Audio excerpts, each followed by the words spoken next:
Due to the traveling distance for members living in Waynesboro or south of Trinity, it was decided to build a small frame church called Bethany, located on a hill near Waynesboro on Duke Road. Services then were held on alternate Sundays at the two churches. Later, the frame church was replaced by a brick church.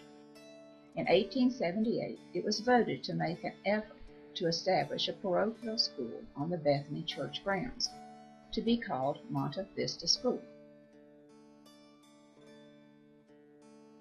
The school was opened in September 1878 with Theodore Pointer and Mrs. Virginia Hamilton the first teachers. The tuition was $1 per month, and Mr. Pointer was paid $25 per month for 6 months of school. There was also a school at Trinity, now marked with a bronze plaque. If you drive by 1595 Duke Road, you will see a memorial bronze plaque on the brick entrance telling of the church and school. The schoolhouse was not torn down, as the current house located on this property was built around the school building. You can see the chimney and facade of the schoolhouse in the home there today. Also on this property is the oldest oak tree in Augusta County, estimated to be about 427 years old.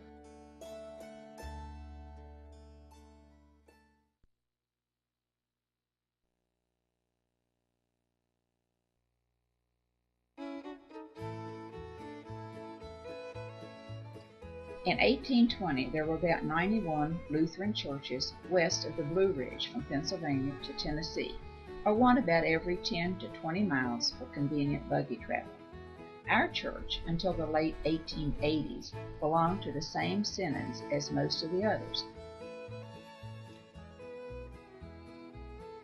But Reverend Frederick Kegel, having been trained at the seminary in St. Louis, with the help of Reverend Polycarp Hinkle, who was preaching in the state of Missouri, made contact with the Missouri Synod, which was still preaching in German, and requested to let them establish an English district for members speaking English. Reverend Kegel was its first president, and with that move, Trinity later joined the LCMS. The rest of the 90 churches stayed in various synods that finally became the ELCA. The English district is still existing to this day. God was keeping us in sound doctrine. The Lutheran Witness in 1886 carried an account of the English Lutheran Conference held in Waynesboro. The great zeal shown by our lay brethren down here in Virginia for good and true Lutheranism, and the kindness of hospitality to which we Missourians were treated, has certainly left a lasting impression on us all.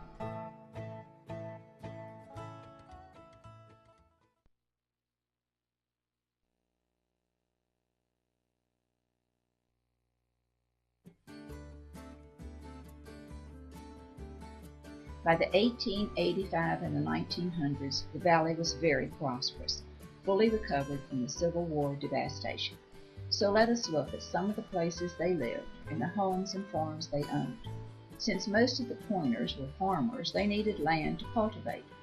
There are hundreds of deeds in the Augusta County Courthouse listing the purchases and sales of lands to and between the Pointers.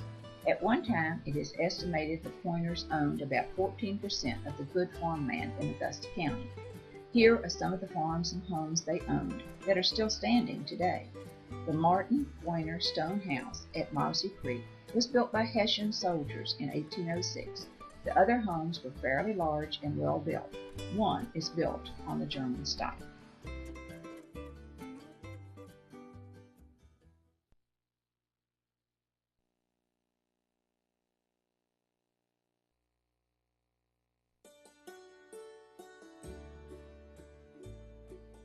Pointers were prominent as officers, delegates, and involved in just about every activity in the congregation. For example, the officers for 1877 were Elder John Leonard and Simon Coiner, deacons Major A. Hahn and Elijah Coiner,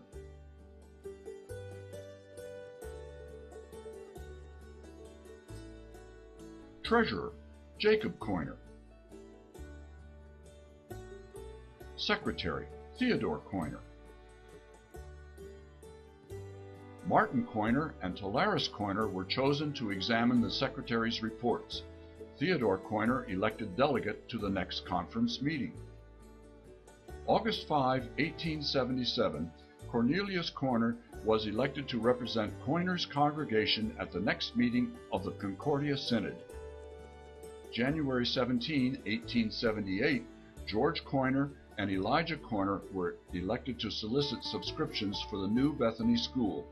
Pastor Swinert, Martin Coiner, and Cornelius Coiner were elected to draft a constitution for Bethany School. George Coiner, Elijah Coiner, and Jacob Coiner were elected to a building committee for the new school. The voters accepted George K. Coiner's gift of land for the new school building. He had given all the land for the church previously.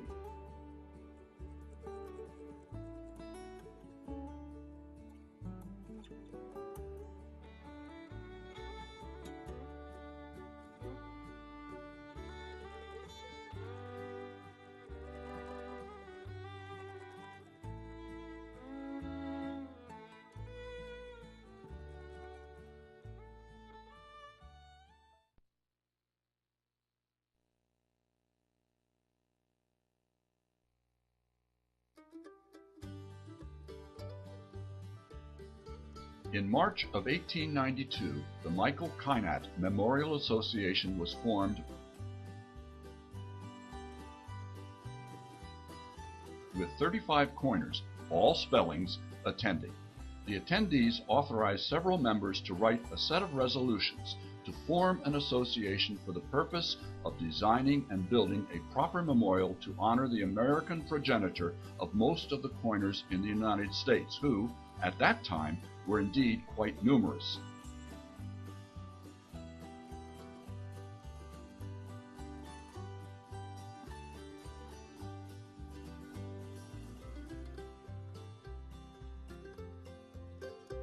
By October 19, 1892, the present Michael Kynat Monument was designed and installed in the Trinity Cemetery. A dedication program was delivered that day with about 2,000 people attending, mostly coiners. It was a grand occasion with speakers and a great picnic.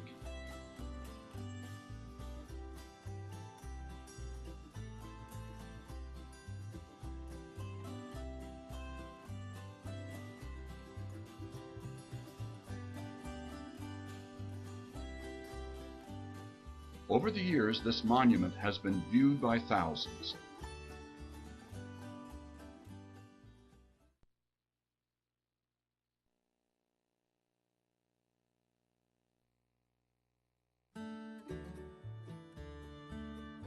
This DVD is dedicated to Edgar Coiner, who exemplified the best of the Coiner family and was a lifelong member of the church. There are many stories we could tell about the Coiners. Here are a few. Edgar Coiner's favorite story. A Coiner descendant lady in California wrote him and asked this question: why would her great-grandfather, who had been a Lutheran, change to the Presbyterian Church? Ed wrote back, if you got up early one cold December Sunday with a wife and 3 children wrapped in blankets to go 16 miles to the Lutheran Church, and you passed a Presbyterian church in the first 4 miles, and your wife had been a Presbyterian, what would you do? She never replied. Cars were very new in 1916. After a church meeting at Trinity, Theodore Coiner tried to start his car, but couldn't. Pastor Friedrich agreed to push Theodore's car with his car. Theodore lived about 7 miles from the church. Friedrich pushed him over dirt roads the whole way, and when they got to Theodore's home, he sheepishly told the pastor, I forgot to turn on the key.